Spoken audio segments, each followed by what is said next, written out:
Hello everyone, welcome back to my YouTube channel updated capsule. र आज चाहिँ हामी अन्तर्राष्ट्रिय सङ्घ संस्था मध्ये युवानको बारेमा चर्चा गर्न गइरहेका छौँ।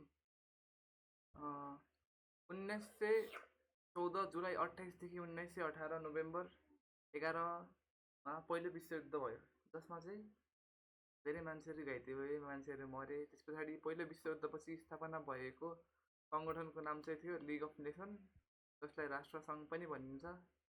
र राष्ट्रसङ्घको मुख्य उद्देश्य भनेको चाहिँ भविष्यमा दोस्रो विश्वयुद्ध नहोस् भनेर थियो। र यसको स्थापना भएको कहिले भएको थियो भन्दाखेरि चाहिँ 1920 जनवरी 10मा चाहिँ लिग अफ नेसनको स्थापना भएको हो। र यसको अवधारणा ल्याउने व्यक्ति भनेको चाहिँ वुड्रो विल्सन, जो चाहिँ 28औँ राष्ट्रपति थिए र उनी अमेरिकामा जन्मिएका थिए। अमेरिकाकै 28औँ राष्ट्रपति थिए। अनि यो लिग अफ नेसनको अर्को नाम भनेको चाहिँ चाइल्ड अफ वार हो। पहिलो विश्वयुद्धपछि स्थापना भएको सङ्गठन भएकाले यसलाई चाइल्ड अफ वारको नामले पनि चिनिन्छ।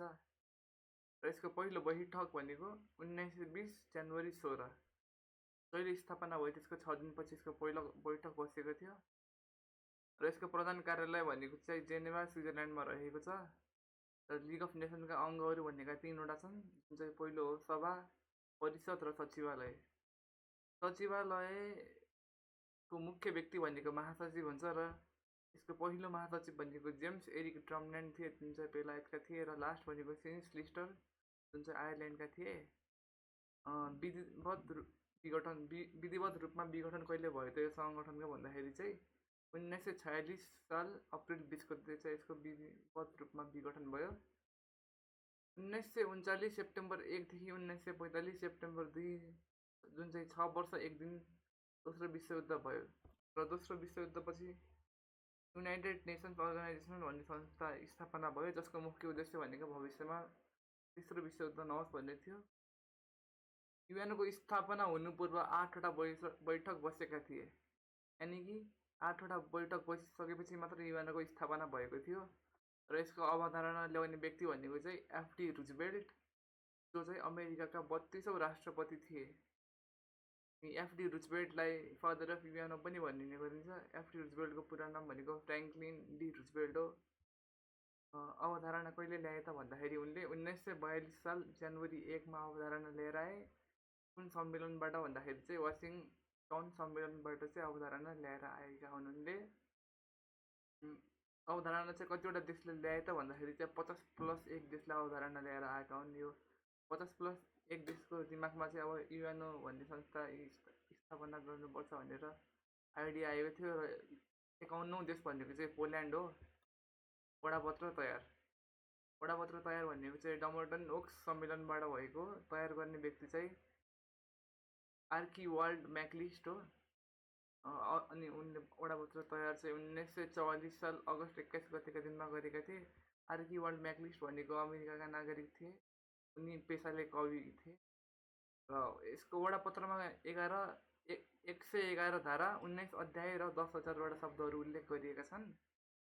वडापत्रमा हस्ताक्षर 1945 साल जुन 26 गते 50वटा देशले हस्ताक्षर गरेका थिए। अनि बाँकी रह्यो 51औँ देश पोल्यान्ड, जो चाहिँ 1945 अक्टोबर 15 दिनमा हस्ताक्षर गरेको थियो।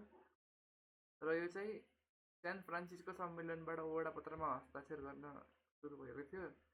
अनि विधिवत रूपमा युएनको स्थापना यानि कि युनाइटेड नेसन अर्गनाइजेसनको स्थापना भनेको 1945 साल अक्टोबर 24 गतेका दिनमा गरिएको थियो।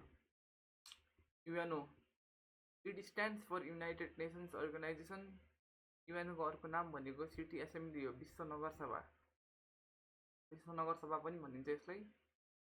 युएनओलाई विश्व नगरसभा बनाउन आग्रह गर्ने व्यक्ति को थिए त? Albert Einstein. अनि युएनको स्थापना भनेको कहिले भयो भन्दाखेरि चाहिँ 24 अक्टोबर 1945। अनि 24 अक्टोबरमा स्थापना भएकाले यसलाई युएनओ डेको नामले पनि चिनिन्छ। अनि युएनओ डे चाहिँ कुन सालबाट मनाउन सुरु गरियो त भन्दाखेरि 1948 सालदेखि युएनओ डे भनेर मनाउन सुरु गरियो। युएनको संस्थापक देश भनेको 50+1 छन्, 51वटा। 51औँ देश भनेको पोल्यान्ड हो।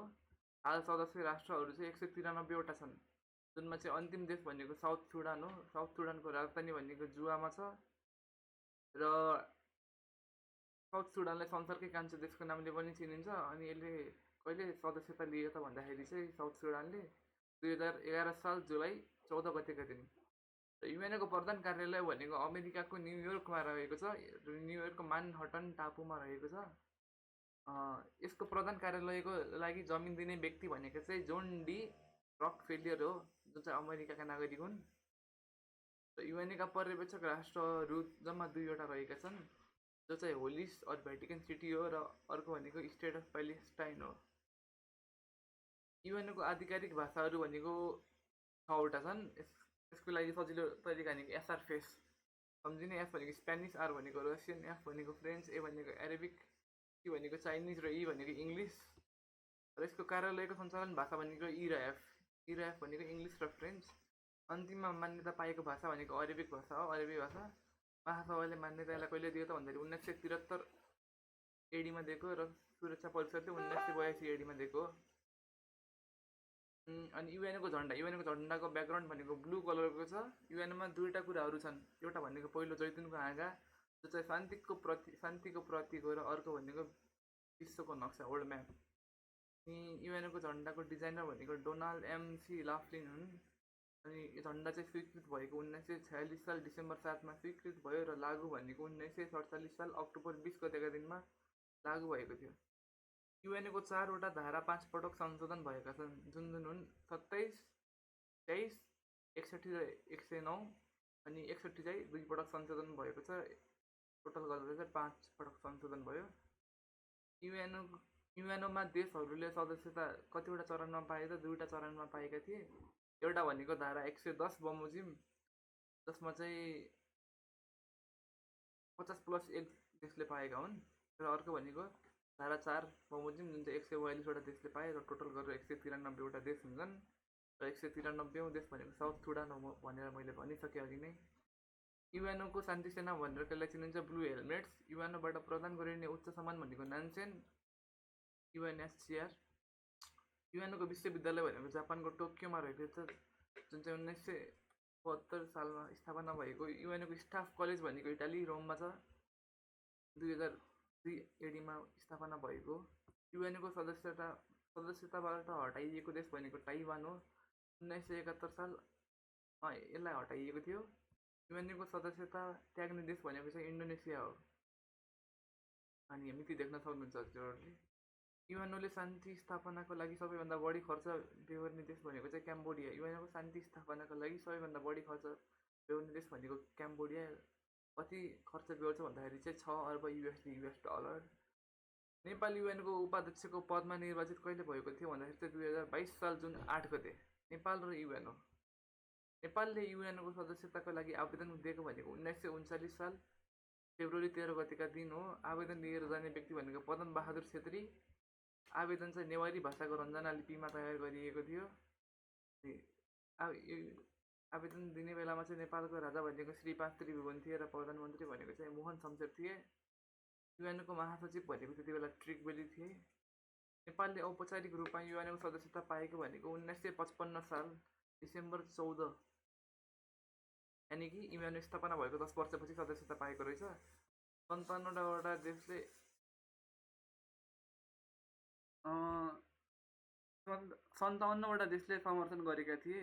अनि त्यति बेला चाहिँ नेपाल कतिवटा देश छ युएनको सदस्यता पाउने भनेको 72 72औं देश हो। अनि नेपालको राजा त्यति बेलाको थियो भन्दाखेरि राजा महेन्द्र थिए र प्रधानमन्त्री भनेको चाहिँ टङ्क प्रसाद आचार्य। अनि युएनका महासचिव भनेको चाहिँ ड्याग ह्यामरसोल्ड। अनि नेपालसँग युएनको लागि आवेदन दिने देश भनेका जम्मा 20वटा थिए र सदस्यता पाएका भनेका 16 जनाले पाए, जसलाई चाहिँ प्याकेज डिल भनिन्छ। अनि सदस्यता नपाएका 4वटा देश भनेका चाहिँ north Korea, south Korea, north Vietnam र साउथ भियतनाम हो। अनि नेपालसँगै सदस्यता पाउने सार्कको राष्ट्र भनेको चाहिँ के हो भन्दाखेरि श्रीलङ्का। यो धेरै रिपिट भएको क्वेसन पनि हो हाम्रो लोकसेवामा। नेपालसँगै सदस्यता पाउने आसियन राष्ट्र भनेको कम्बोडिया र लाओस। यसलाई सम्झिनको लागि सर्टकट भनेको कला, कबाट कम्बोडिया र लाबाट लाओस। युएनको उच्च पदमा पुग्ने नेपाली भनेको ज्ञानेन्द्र आचार्य हुन् र सहायक महासचिवको रूपमा काम गर्ने नेपाली भनेर कुलचन्द्र गौतमलाई चिनिन्छ। र युएनमा जम्मा स्थायी प्रतिनिधिको संस्था युएनमा जम्मा स्थायी प्रतिनिधिको सङ्ख्या होला सायद, सङ्ख्या भनेको 15 जना हो। फर्स्ट भनेको ऋषिकेश शाह जसलाई सकिने मामा पनि भनिन्छ, र 15औँ भनेको लोकबहादुर थापा। युएनओ र नेपालको सन्दर्भमा है। लोकबहादुर थापालाई आर्थिक तथा सामाजिक परिषदको सदस्यता निर्वाचित भनेर 2025 जुलाई 31मा भएको थियो। संयुक्त राष्ट्र सङ्घीय मानव अधिकार पुरस्कारको स्थापना कहिले भयो त भन्दाखेरि चाहिँ 1966 साल। अनि यो पहिलो नेपाली जसले यो पुरस्कार पाए उनको नाम चाहिँ स्वर्गीय गणेशमान सिंह हो। उनलाई नेपालको इतिहासमा लौह पुरुष पनि भनिने गरिन्छ। र आजको लागि यति मात्रै थियो। पार्ट 2 को लागि स्टे ट्युन गाइस, सब्सक्राइब गरिदिनु होला एभ्रिवान। By by.